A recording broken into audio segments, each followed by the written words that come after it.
Meu Deus. E aqui também eu saí com chuva e voltei com chuva. E lá choveu o dia todo. Meu Deus, não deu pra aproveitar então. Não, Praia. eu fui pra almoçar mesmo. Ah, tá. Não, então tá bom. Coisa boa. Então vamos começar. Quer fazer a oração, Fátima? Pra gente começar? Faço sim. Então tá bom. Querido Deus, querido Pai, eu te louvo, Senhor, eu te agradeço por mais um dia que Tu nos deste, Senhor. Senhor, em nome de Jesus, coloco diante de Ti agora esse estudo, Senhor. Que possamos, Senhor, em nome de Jesus, Senhor, entender tudo que Tu preparastes através da vida da Érica para passar para nós, Senhor. Que estejamos com nossos ouvidos atentos, Senhor, às Tuas palavras, que elas soem em nossos corações, Senhor, claramente, Senhor, e frutifique a 30, 60, 100 por um, no nome de Jesus, Senhor. Eu te louvo e te agradeço, Espírito Santo, usa a Érica, Senhor. Se Tu tiveres que mudar, Senhor, a fala de hoje, Senhor, que faça a Tua vontade, Senhor. Tu és o convidado de honra nesta sala, Senhor. Faça como Tu queres e não como muitas vezes nós queremos, Senhor, porque o agir e o concretizar é Teu, Senhor. Usa a boca da Érica, Senhor, que Tu a encha, Senhor, como Tu queres, com palavras suaves, no nome de Jesus. Amém. Amém, amém, amém. Vamos lá então pro capítulo 2 de 1 Pedro. Não, muito bom. Então vamos lá, começa assim. Portanto, livrem-se de toda maldade e de todo engano, hipocrisia, inveja e toda espécie de maledicência. Como crianças recém-nascidas, desejem de coração o leite espiritual puro, para que por meio dele cresçam para a salvação, agora que provaram que o Senhor é bom. Isso aqui é muito interessante. Já me lembrou aquela passagem que fala, que eu acho que é Hebreus, né? Que a gente terminou. Que fala que no começo é como se a gente fosse bebês, né? Que precisasse de papinha. Mas que depois, quando a gente começa a amadurecer, que a gente começa a ir pro alimento que é sólido, né? Então essa questão dele trato lá em Hebreus, tá falando aqui de novo, da questão do amadurecimento espiritual, né? A importância que é da gente sempre buscar, sempre ir mais a fundo, né? Para amadurecer mesmo espiritualmente. E isso é algo que ele falou assim, por meio desse leite espiritual puro, por meio dele, cresçam para a salvação. Então a gente cresce, amadurece, né? Através desse leite espiritual puro, né? Então olha como é que é interessante, como que o Senhor, ele desde o princípio sempre quis que a gente desenvolvesse espiritualmente, que a gente não ficasse estagnado, mas sempre buscasse mais, amadurecesse mais, né? Aí depois vem a pedra viva e o povo escolhido. À medida que se aproximam dele, a pedra viva, rejeitada pelos homens, mas escolhida por Deus e preciosa para ele, vocês também estão sendo utilizados como pedras vivas na edificação de uma casa espiritual para serem sacerdócio santo, oferecendo sacrifícios espirituais aceitáveis a Deus por meio de Jesus Cristo. Pois assim é dito na Escritura: eis que ponho em Sião uma pedra angular, escolhida e preciosa, e aquele que nela confia jamais será envergonhado. Então, quem que é essa pedra viva, a pedra angular, escolhida e preciosa? Jesus, né? Eu achei interessante que fala aqui, aquele que confia nela, né? Ou confia em Jesus, jamais será envergonhado. Essa parte também mexeu muito comigo. Aí depois tá assim, portanto, para vocês, os que creem, esta pedra é preciosa, mas para os que não creem, a pedra que os construtores rejeitaram tornou-se a pedra angular, e pedra de tropeço e rocha que faz cair. Então, olha, é interessante, né? Pra gente que crê, Jesus, né, além de ser uma pedra angular escolhida, ela é preciosa, né? Ele é precioso. E para as pessoas que não creem, aí que vem essa parte, ó, pedra de tropeço e rocha que faz cair. Aí depois tá assim, os que não creem tropeçam, porque desobedecem a mensagem para o que também foram destinados. Então, eles desobedecem a mensagem e também desobedecem o que foram destinados. A gente já foi destinado para um propósito, né? E é interessante que isso fica claro. Aí depois o 9. Vocês, porém, são geração eleita, sacerdócio real, nação santa, povo exclusivo de Deus, para anunciar as grandezas daquele que os chamou das trevas para a sua maravilhosa luz. Que, nossa, essa parte é muito interessante, né?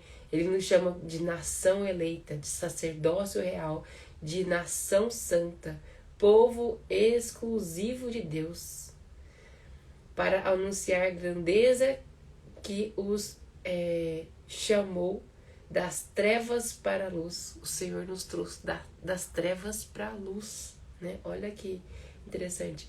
Antes vocês nem sequer eram povo, mas agora são povo de Deus. Não haviam recebido misericórdia, mas agora a receberam. Então, olha que interessante. Agora a gente faz parte de um povo e antes a gente não recebeu misericórdia. E agora sim a gente recebe. Que povo que é? É o povo de Deus, né? A igreja gloriosa. A gente se constitui num corpo, né? Em que Cristo é a cabeça e a gente é os membros, né, desse corpo, né? E olha como é que é interessante. Aí depois tá assim, deveres sociais dos cristãos. Aí começa no 11. Amados, insisto em que, como estrangeiros e peregrinos no mundo, vocês se abstenham dos desejos carnais que guerreiam contra a alma. Lembra que fala que que o corpo milita contra o espírito? Aqui eu lembrei dessa parte, porque esse abstenham-se dos desejos carnais que guerreiam contra a alma, né? É a questão que sempre tem o desejo carnal que nos leva para, tipo assim, coisas da carne, coisas terrenas, guerreia contra a nossa alma, né? Contra a nossa parte espiritual. Aí depois, vivam entre os pagãos de maneira exemplar, para que, mesmo que eles os acusem de praticar o mal, observem as boas obras que vocês praticam e glorifiquem a Deus no dia da intervenção dele. E o que mais mexeu nesse texto foi que a gente viva entre os pagãos de maneira exemplar, que a gente seja exemplo para essas pessoas, né? E aqui, ó, mesmo que eles acusem de praticar o mal, tipo, então mesmo que a gente seja acusado, caluniado, né? Observem as boas obras que vocês praticam. Então eles vão ver o que a gente faz, o que a gente pratica, e glorifiquem a Deus no dia da intervenção dele. E tipo, glorifique a Deus, dê glória a Deus, né? Mediante essas situações. Eu achei essa parte tão bonita. Aí depois no 17. Por causa do Senhor, sujeitem-se a toda a autoridade constituída entre os homens. É toda a autoridade, né?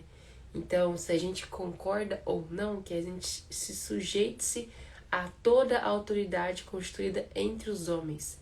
Seja ao rei, a autoridade suprema, seja aos governantes, como por ele enviados para punir os que praticam o mal e honrar os que praticam o bem.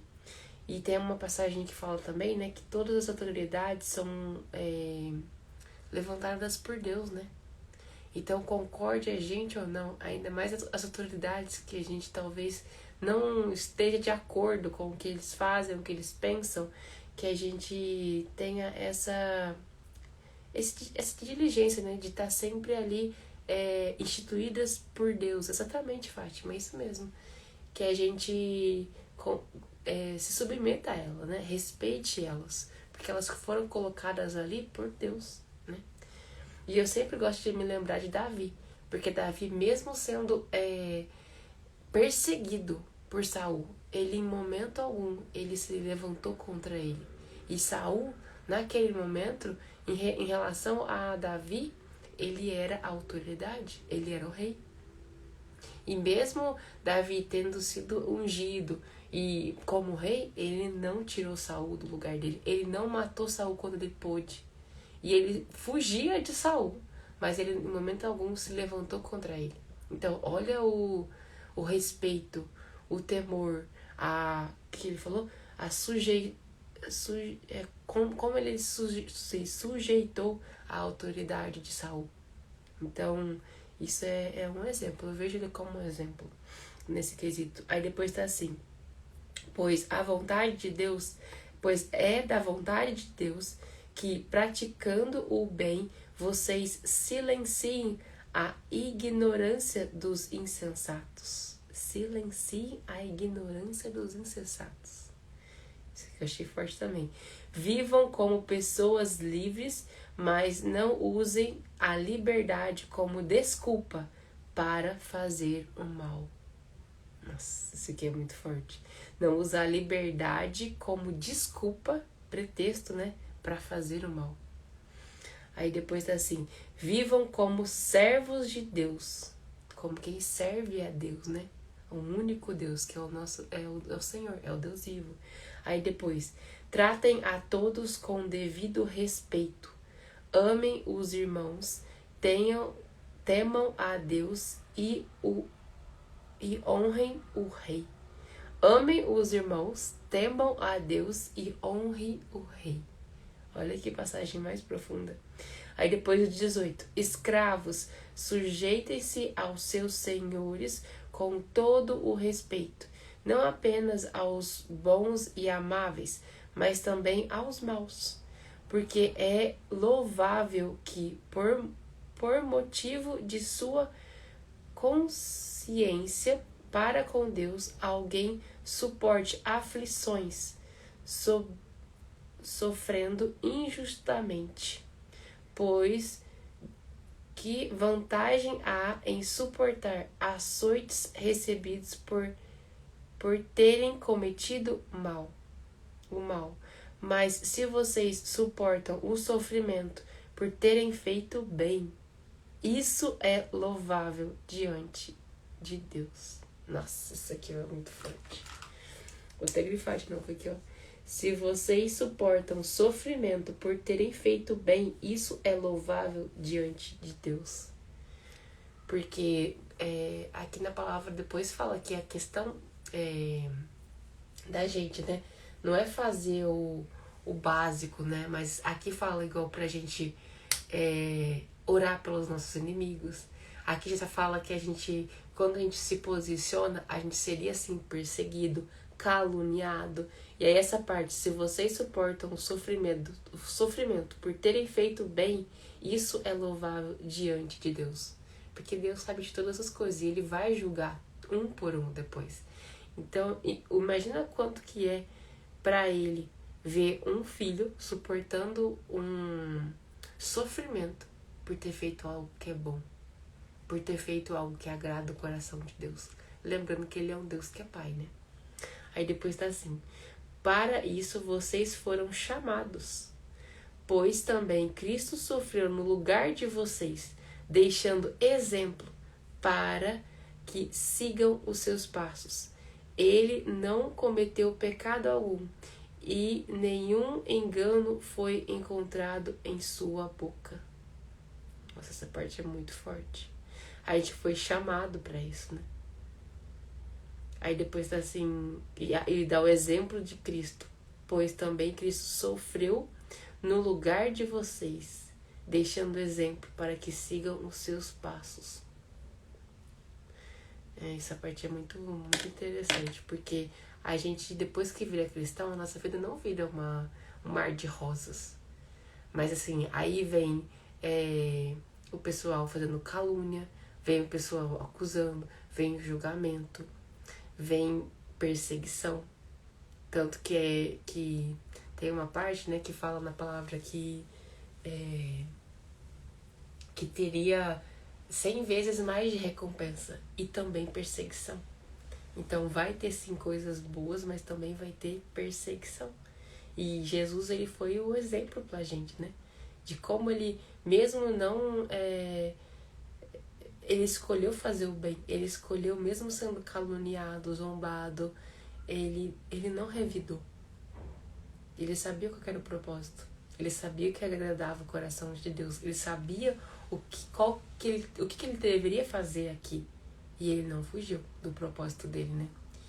Então, que a gente também não fuja do nosso propósito. Que a gente não se cale diante de algo que o Senhor pede pra gente falar.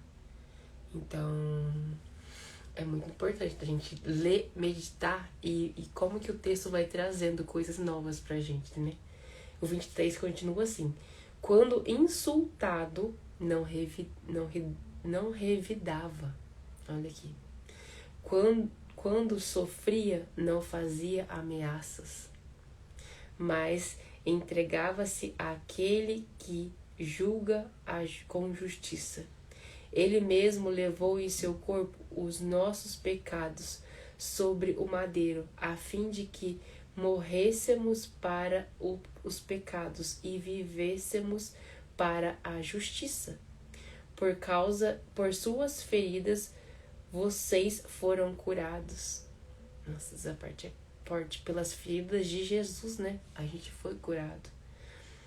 Pois vocês eram como ovelhas desgarradas, mas agora se converteram ao pastor e bispo de suas almas. E é pastor com letra maiúscula, então quem que é?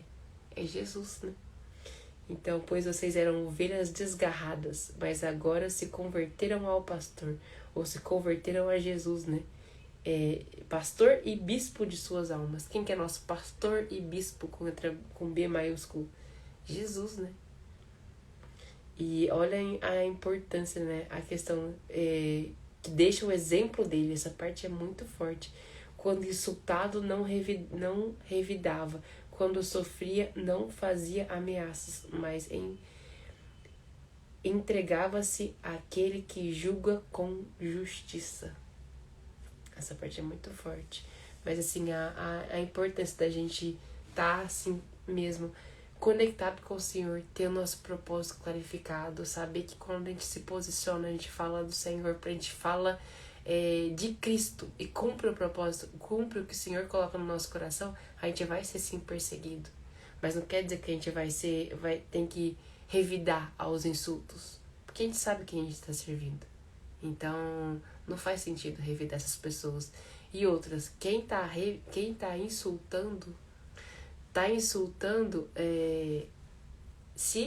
pensa bem, se a gente tá fazendo algo que o Senhor colocou no nosso coração, obedecendo a um Pai que não é terreno, mas é celestial, e alguém se contrapõe a isso que a gente está fazendo, vem insulto. Esse insulto, na verdade, a gente não deve levar pra gente, porque tá insultando quem? Ele. Então, quando vem insulto e eu tô em obediência, eu tenho plena clareza que eu falo: Senhor, olha aqui, você não me pediu pra fazer isso? Eu não tô fazendo? Então, esse insulto não é pra mim, é contigo, então resolve com ele, porque é a minha parte, eu tô fazendo. Aí muda, sabe? Você não pega pra si, mas você entende que você tá cumprindo um propósito. Então, a importância de a gente estar sempre conectado com o Senhor, ali ligado com Ele pra entender o que é pra fazer, o que não é pra fazer, que hora que é pra ficar quieto, que hora que não é pra ficar quieto, porque Ele fala, Ele traz pra gente.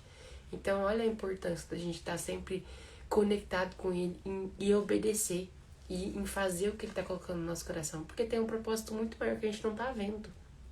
E quanto que Ele se alegra, né, quando a gente se faz algo que é bom, algo que Ele pediu. É um pai que fica alegre que um filho tá obedecendo o que Ele tá falando, né? E outra, fazer algo que agrada o coração dele, igual falou aqui, é louvável diante de Deus. Então olha como que Ele não se alegra quando a gente faz o bem. Mesmo sendo caluniado, a gente escolhe fazer o bem. Que também é uma escolha, né? A gente tem escolha todos os dias, a todo tempo, entre fazer o mal ou fazer o bem. O que a gente vai fazer? A gente vai fazer algo que desagrada a Deus, que a gente sabe, que incomoda aqui dentro, porque o Espírito Santo mora aqui dentro. E também falando na palavra que ele escreveu a lei no nosso coração. Então a gente sabe quando a gente está fazendo algo que desagrada a Deus. Ou que sabe que não deveria estar fazendo, mas está fazendo. A gente é incomodado pelo Espírito Santo.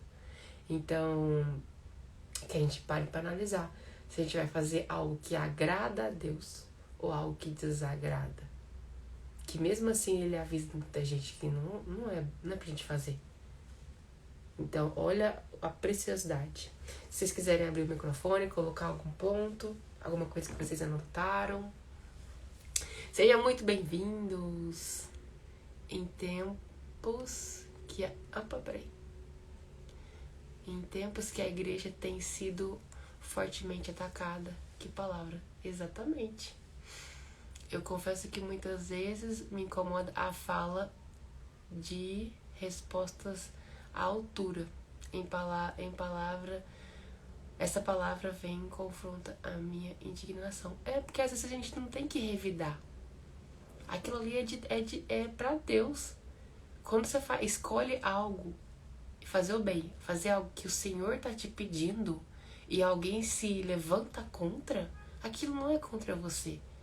Se você tá fazendo algo que tá obedecendo ao que Deus tá te mandando fazer e alguém tá se levantando contra Deus, não contra você. Então não faz sentido revidar. E Jesus não revidou, imagina se ele fosse revidar cada afronta, cada guspe, cada zombaria que eles fizeram com ele. Se ele fosse revidar a hora que o cara falou assim, se você é Deus, desce você aí dessa cruz. Quando o cara afrontou ele ficou em silêncio. Ele não revidou, imagina se ele fosse bater boca com esse cara.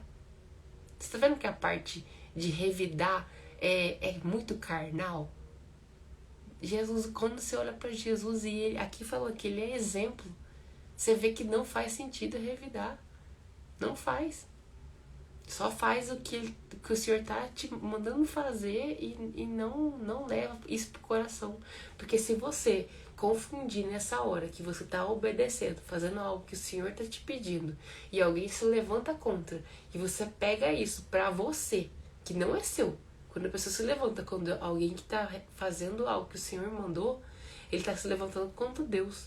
Contra o Deus vivo. Se você não entende isso, não tem esse discernimento e pega pra você, isso ainda vira mágoa. Vira rancor, aquele negócio vai pro seu coração e você acha que é pessoal. Não. Entende? Olha como que, em vez de trazer algo que é bom, você acaba trazendo algo mal pra você. Levando esse insulto pro seu coração. Imagina se Jesus levasse todo o insulto pra ele. Quando eles cuspiram na dele, quando eles bateram, quando eles caluniaram, quando aquele do fariseu vai lá e revida e fala, como que você ousa falar assim com não sabia que ele estava falando com Deus, né? Imagina se ele fosse revidar. Então tem horas que realmente a gente tem que olhar com muito amor e pensar como que Jesus agiria nesse momento. O que o Espírito Santo está me conduzindo a fazer? Por isso que é tão importante a gente estar conectado realmente com o Senhor. Pode falar, Fátima. E mesmo porque, né, se nós permanecemos quietos, né, não revidar, como você está falando aí, tá aqui o 12, né? Procurem viver de maneira exemplar entre os que não creem, assim mesmo que eles o acusem de praticar o mal. Eles verão seu comportamento correto. Então, se você revidar, você está entrando na deles e não eles entrando na sua. E tipo, nossa, olha, eu falei, eu acusei, mas ela permaneceu ali, ela não revidou, ela não falou nada, né? Exatamente. Porque nós estamos sendo observados. Exatamente. Né? Então, a afronta ela vem, né, para realmente para você ir para cima mesmo. Se você né, às vezes nós somos de carne, né, de carne e tal, mas nós temos é difícil, né, gente? Não é fácil, mas é um praticar, né? E todas as vezes que nós fomos prensados, esmagados, né? O que vai virar isso em nós? E nós não revidamos, vai virar o óleo, virar o azeite do Espírito Santo em nós.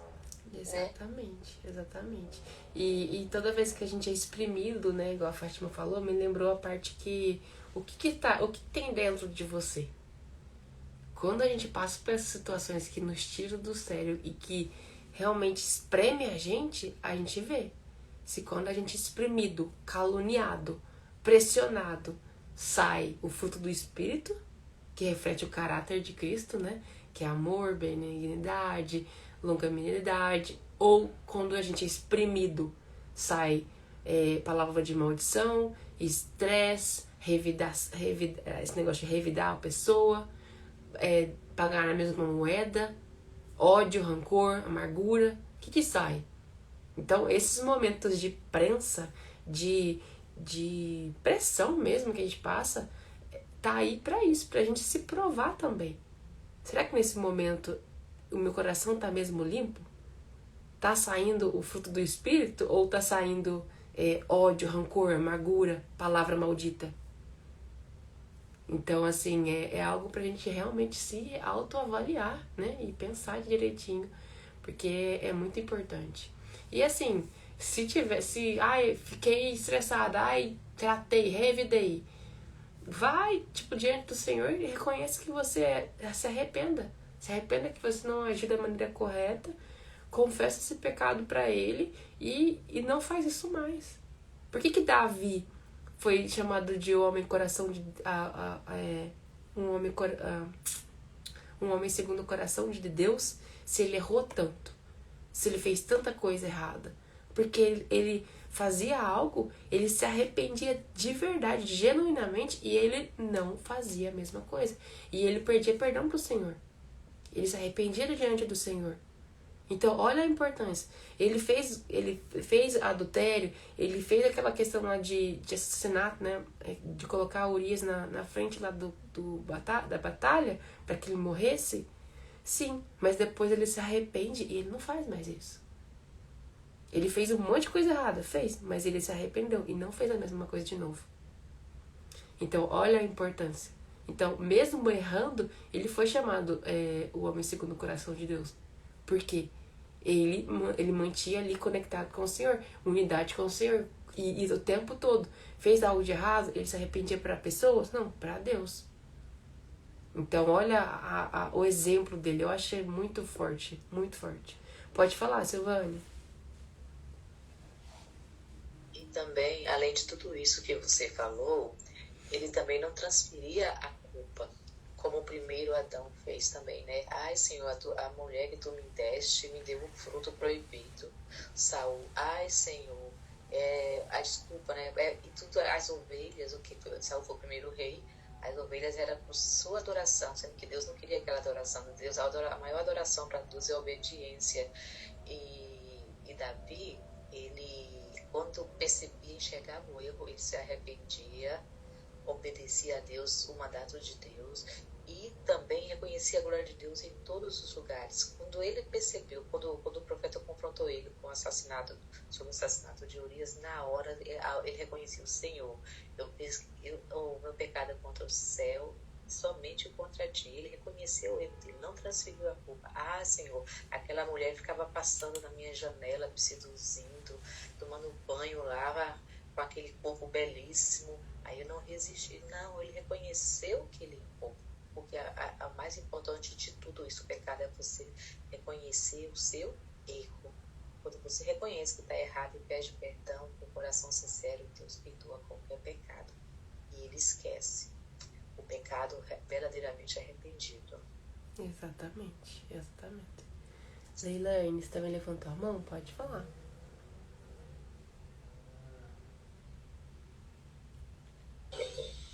Aí, Abril. Palavra muito boa essa que você deu, Érica. Nós temos aqui em toda essa palavra o exemplo de Jesus, né, nos alertando, né? Mas o que eu queria enfatizar é que a gente está falando aí de crítica, pessoas que nos afrontam, né? E eu queria lembrar que também, às vezes, dentro da própria igreja acontece. A gente começa a fazer um trabalho, aí o irmão, não sei se por ciúmes, alguma coisa, em vez daquele trabalho ser para glorificar o nome de Deus, começa uma competição, né? E o irmãozinho, tadinho, que estava lá de boa vontade fazendo o trabalho, às vezes ele é criticado, entristecido. Então, muito boa essa colocação da Érica, que a Érica falou, que às vezes vira mágoa, e vira mesmo. Porque quando a gente está olhando o povo do mundo, que vem criticar, que vem afrontar, que vem apontar os nossos defeitos, mas às vezes dentro da própria igreja acontece, né? E a gente tem que saber muito bem lidar com essa situação, saber trabalhar, saber o que falar, saber como agir, como entrar, como sair, porque entristece o coração e acontece dentro da igreja. Eu queria só acrescentar para as irmãs essa palavra, né? Tem aquele livro, né? Eu acho que é assim, ele é bem velho esse livro. Em seus passos, o que faria Jesus? Então a gente sempre está atento, porque Jesus sofreu tudo isso e ele nos deixou o exemplo, né? Então que nós estejamos atentos a esse exemplo que foi Jesus em todas as nossas atitudes, em todas as afrontas que surgirem. Às vezes até mesmo dentro da nossa casa tem alguém que não serve a Deus e ela critica. E a gente tem que saber se portar. Aí entra uma palavra que a Érica falou que me marcou muito. Se você não fala, você tem culpa porque não falou, né? E às vezes aquela pessoa de casa vem e critica você para não brigar, para não aumentar o assunto, não fala nada, né? E não pode, a gente tem que falar para cortar, né? Essa é a palavra que eu queria dizer, mas tudo aqui nesse segundo capítulo é lindo. Sim. É maravilhoso, a gente deve estudar de novo. Com certeza, ler, reler, meditar mais uma vez, mas é muito importante, muito importante. E essa questão de não se calar é diante de um pecado, né? Porque isso era uma consciência que eu também não tinha. Igual quando você sabe que alguém está prestes a fazer ou está fazendo algo que desagrada ao Senhor e você sabe, e você como cristão se cala, você... Como é que fala? Você... Hã? Você omite, né? Você omite... Você deveria falar, não, mas não vamos criticar, não vamos falar, porque se a gente falar, a gente se torna juiz. Deus está vendo, ele não gosta disso. A gente tem que falar, né? Eu tenho aprendido isso, Érica, que eu tenho bastante dificuldade para falar. Nossa, pensa numa pessoa que tem dificuldade para falar. Mas às vezes o próprio Espírito Santo incomoda a gente para falar. Já teve várias situações que eu fiquei incomodada. Igual, eu tava num lugar em que os filhos queriam fazer a repartição ali dos bens já da mãe, né? Que ela já era de idade. E aquilo ali me incomodando, porque eu já sabia que em Provérbios falava que a herança, só depois que morreu. Se dividir antes, não dá desgraça. Tipo assim, aquilo não dá sorte. A herança só vai depois que a pessoa morreu. E aí, tava todo mundo falando. Ué, você assistiu a palavra da Roberta de manhã? Vi. Você assistiu a da Roberta? E ela falou que a gente tem que falar. Às vezes, a gente não tem que orar, tem que falar. Você sabe que a pessoa... Eu entendi assim. Você sabe que a pessoa tá indo pelo caminho errado. Você sabe que tá na Bíblia...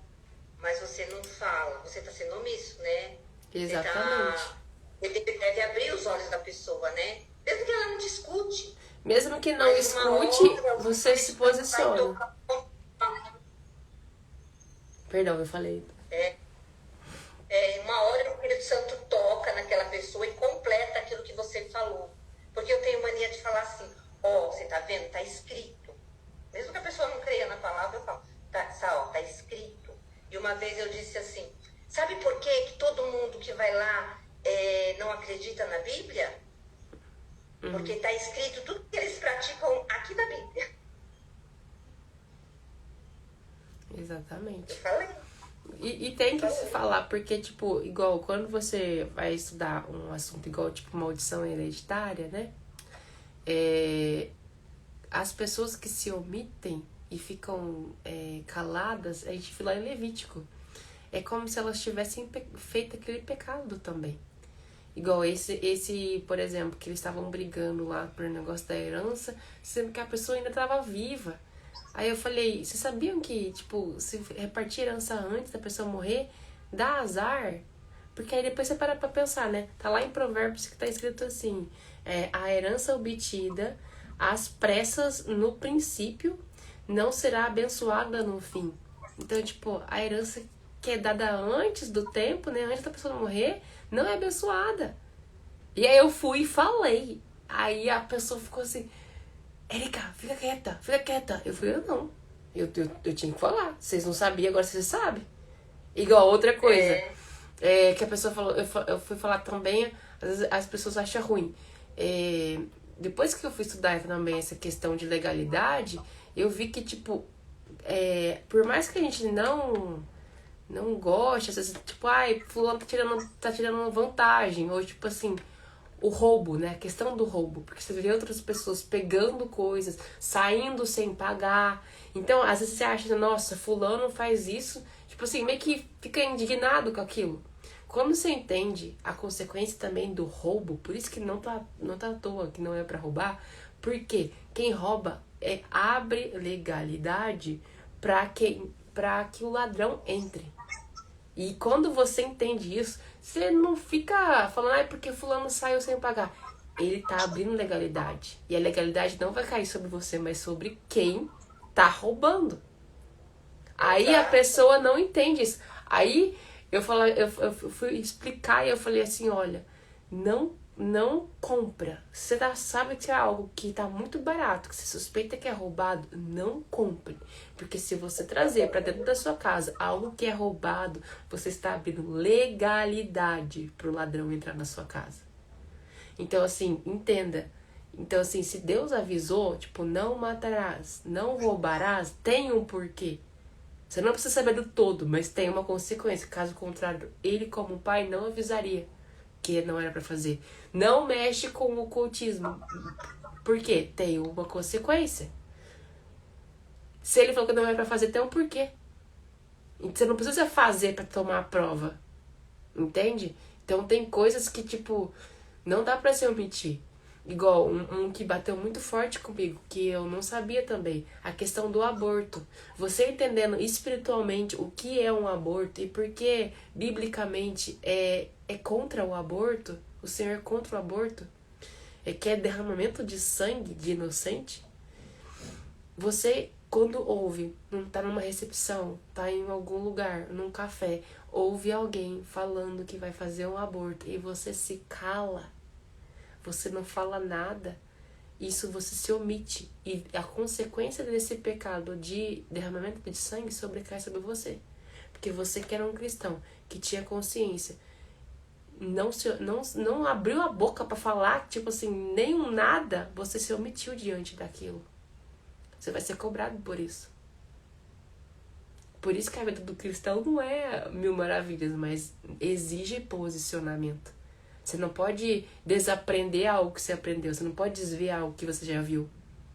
Entende? Então, mesmo que as pessoas talvez se levantem contra você, você tem que falar. Senão é omissão. Isso está lá em Levítico. Entende? Aí eu sei que é um pouco mais pesado. Mas quando a gente vai lendo, a gente vê que as coisas vão se conectando e a gente vai entendendo mais a fundo as leis, as regras do jogo, igual a Mayara fala, né? Enfim, quer falar mais alguma coisa, Elaine? Tá com a mão levantada? Não, é porque eu não abaixei a mão. Ah, tá. Não. Tá bom. Mas é isso. Quem quer fazer a oração pra gente finalizar? Verdade, amém. Amém. Graças a Deus. Quer fazer, Leilane? Posso fazer. Então tá bom. Santo Deus e eterno Pai, em nome de Jesus, queremos louvar e bendizer o teu nome. Senhor, agradecer esses momentos aqui com a Érica, em que nós estudamos a tua palavra, em 1 Pedro capítulo 2, Pai, onde ali, Senhor, nós vemos o exemplo de Jesus, Senhor, e tudo que Jesus fez por nós, ó Pai, pelo sacrifício e também, Senhor, pelas bênçãos recebidas, que nós nos tornamos sacerdócio real, nação santa, povo escolhido de Deus. Como é maravilhoso, Senhor, ser escolhida pelo Senhor. Deus vem abençoar todos os nossos estudos aqui com a Érica, Pai. Te agradecemos, Pai, por esses momentos aqui, Pai. Pedimos ao Senhor que nos dê uma noite que o Senhor também complete em nossos corações a Tua palavra, Senhor, que foi falada aqui, Senhor. Que o Senhor esteja nos abençoando, abrindo o nosso entendimento para que nós possamos crescer, Senhor, espiritualmente, Senhor. E também, Senhor, praticar a Tua palavra. Agradecemos ao Senhor por este tempo, pedimos ao Senhor que nos dê um restante de noite abençoado por Ti e também uma noite de paz e descanso. E nos abençoa, Senhor, pois nós clamamos a Ti. Em nome de Jesus. Amém. Amém, amém. E é isso, muito obrigada a vocês que participaram. Amanhã, então, vai ser sobre o capítulo 3 de 1 Pedro. Aí vocês leem hoje, é bem curtinho. Aí amanhã a gente comenta, tá? E amanhã vai ser 8 horas, tá? E só não foi esses dias por conta dos contratempos que foi de viagem, outras coisas que foi acontecendo. Mas amanhã, 8 horas da manhã, a gente tá aqui, tá bom? Tá Mas bom. é isso. Tchau, tchau. Tchau, tchau. Shalom, shalom. Shalom, shalom. Boa noite. Beijo grande pra vocês. Até amanhã.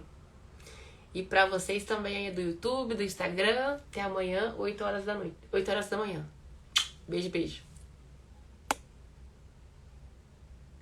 Amém. Deus abençoe também.